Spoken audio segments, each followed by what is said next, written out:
नमस्कार दोस्तों, स्वागत है आपका।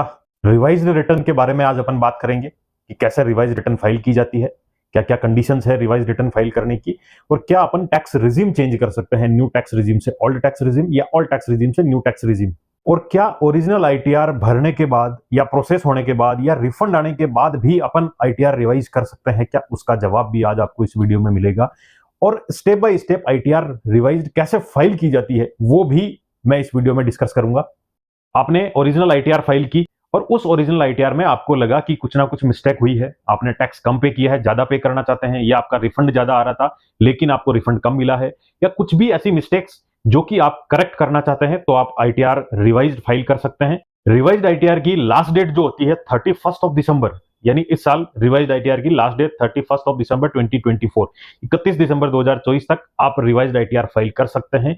और कई लोगों की क्वेरी रहती है कि कितनी बार हम रिवाइज कर सकते हैं आईटीआर को। देखिए, आईटीआर रिवाइज की कोई भी लिमिट नहीं है, आप जितनी बार चाहें उतनी बार आईटीआर रिवाइज कर सकते हैं। लेकिन जो प्रोसेस का मेथड रहेगा कि आईटीआर कौन सी पहले प्रोसेस होगी, कौन सी बाद में प्रोसेस होगी, जो आपने लेटेस्ट आईटीआर भरी है उस आईटीआर को डिपार्टमेंट कंसीडर करेगा। यानी आपने ओरिजिनल आईटीआर भरी थी, वो प्रोसेस नहीं हुई और आपने आईटीआर रिवाइज कर दी, तो आपकी रिवाइज्ड आईटीआर प्रोसेस होगी और वही फाइनल मानी जाएगी। कई लोगों की यह क्वेरी थी कि सर मैंने 31 जुलाई से पहले आईटीआर फाइल नहीं की, यानी ओरिजिनली मैंने 139(1) में आईटीआर फाइल नहीं की, 31 जुलाई तक नहीं फाइल कर पाया, उसके बाद मैंने आईटीआर फाइल की है बिलेटेड सेक्शन 139 सबसेक्शन 4 में, तो क्या मैं मेरी आईटीआर रिवाइज कर सकता हूं?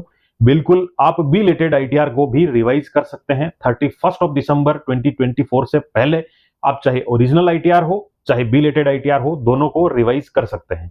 कई लोगों की ये क्वेरी भी आई है कि सर मैंने आईटीआर फाइल करते time all tax regime choose की थी, अब मैं आईटीआर न्यू टैक्स रिजीम से रिवाइज करना चाहता हूं, या फिर ऐसा कि ओरिजिनली मैंने न्यू टैक्स रिजीम से आईटीआर फाइल की थी लेकिन अब मैं ऑल टैक्स रिजीम से आईटीआर फाइल करना चाहता हूं। देखिए, 31 जुलाई के बाद जो भी आप आईटीआर भरोगे उसमें default tax regime new tax regime ही रहेगी। आपको आईटीआर फाइल करते टाइम ओल्ड टैक्स रिजीम का ऑप्शन प्रोवाइड नहीं किया जाएगा। Default tax regime new tax regime है, उसी में आपको आईटीआर फाइल करनी पड़ेगी। यानी आपने 31 जुलाई से पहले आईटीआर भर दी थी, उसे रिवाइज करना चाहते हैं तो आप दोनों में से कोई सी भी टैक्स रिजीम चूज कर सकते हैं। लेकिन 31 जुलाई के बाद कोई आईटीआर भरी है तो वहां आपको सिर्फ और सिर्फ न्यू टैक्स रिजीम ऑप्ट करने का ही ऑप्शन रहेगा। अब सबसे बड़ी क्वेरी कि सर मैंने आईटीआर फाइल की थी, वो प्रोसेस हो चुकी है, उसका इंटीमेशन लेटर आ चुका है, उसका रिफंड भी आ चुका है, अब मुझे लगता है कि मुझे आईटीआर रिवाइज करनी चाहिए, मुझे अपना रिफंड बढ़ाना है या फिर मुझे अपना टैक्स बढ़ाना है या मुझे मेरा फॉर्म चेंज करना है, फॉर्म 1 भर दिया 2 भरना है, जैसे भी हो आप रिवाइज कर सकते हैं। चाहे आपका रिफंड आ चुका है, इंटीमेशन लेटर आ चुका है, चाहे रिटर्न प्रोसेस हो चुकी है, कोई भी बाउंडेशन नहीं है, आप रिवाइज कर सकते हैं रिटर्न। रिवाइज आईटीआर फाइल करने से रिलेटेड कोई भी क्वेरी है कमेंट सेक्शन में डालिए। मैंने एक अलग से वीडियो बनाया है जिसमें स्टेप बाय स्टेप प्रोसेस बताया है, रिवाइज रिटर्न कैसे फाइल करेंगे, वो आपकी स्क्रीन पे शो कर रहा है, ऊपर आई बटन में या फिर एंड स्क्रीन पे आपको शो कर जाएगा और डिस्क्रिप्शन में भी लिंक आपको मिल जाएगा।